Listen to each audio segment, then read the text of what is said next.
Bonjour à tous, nous allons continuer avec les classes. Donc euh, nous avons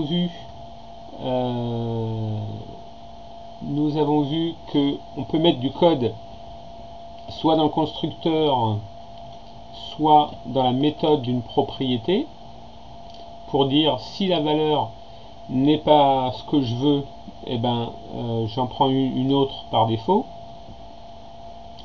Ou alors ici, pareil.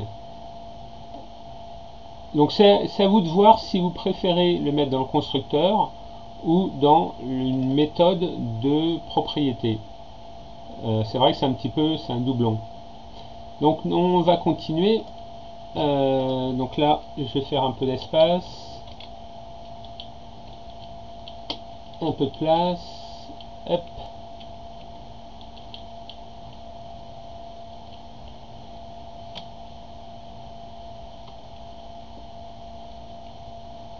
Voilà. Donc on a vu que je crée mon nouvel objet avec mes valeurs. Mais imaginons que l'utilisateur il veut créer un nouveau gâteau qui va appeler cake par exemple, qui va être une nouvelle instance de la classe moule à gâteau, et il veut créer un cake vanille, tiens fraise, on va mettre, voilà, mais uniquement fraise.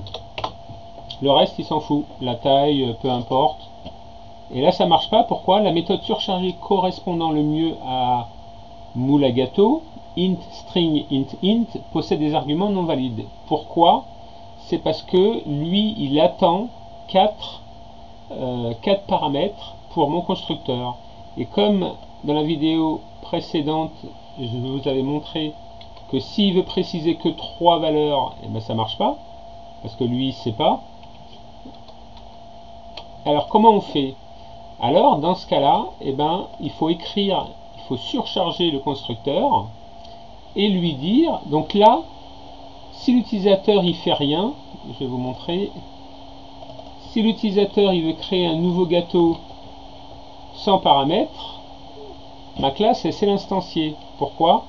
Parce qu'elle a une valeur par défaut pour chaque paramètre. Mais maintenant si je veux en préciser que quelques-uns, il me suffit de surcharger mon constructeur, pardon, en faisant un copier-coller et en lui disant si on veut créer un gâteau, instancier un objet d'une classe, mais uniquement avec un paramètre,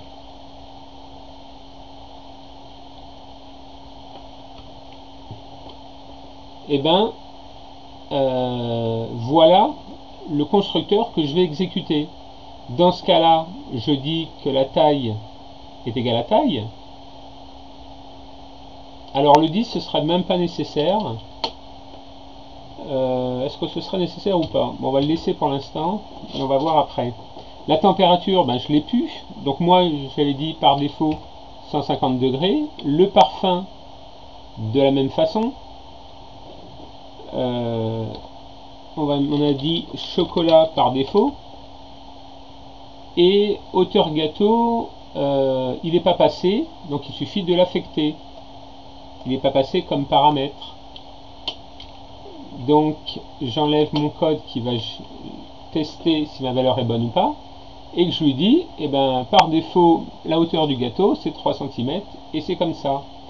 Et donc si maintenant je dis je veux créer un nouveau cake avec une taille de 12 cm, je peux, j'aurai pas de message d'erreur. Et donc ce qu'il faut maintenant, ce qui revient au développeur, c'est de créer les différentes possibilités d'instanciation d'un objet avec les différents paramètres possibles et les reporter sur mon constructeur. Donc s'il donne que la taille, je prends ça. Si il veut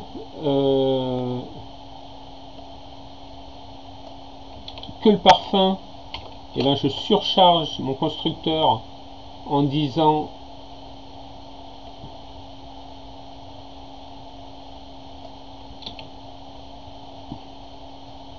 que en paramètre sera passé uniquement le parfum, et dans ce cas-là, mon parfum variable locale va être copié dans la valeur, dans la variable membre parfum, et en taille par défaut, eh ben, j'aurai, on avait dit 2 cm ou 3 cm.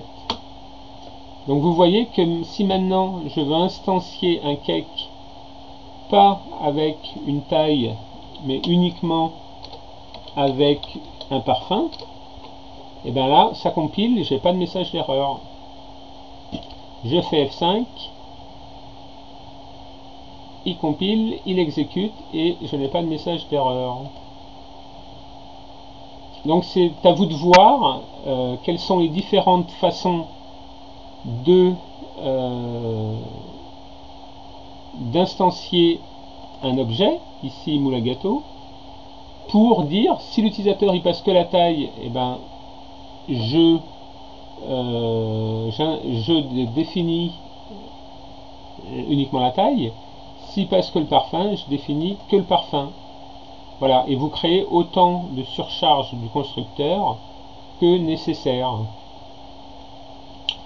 Voilà, donc nous allons continuer la prochaine vidéo avec les méthodes de classe. Merci et à bientôt.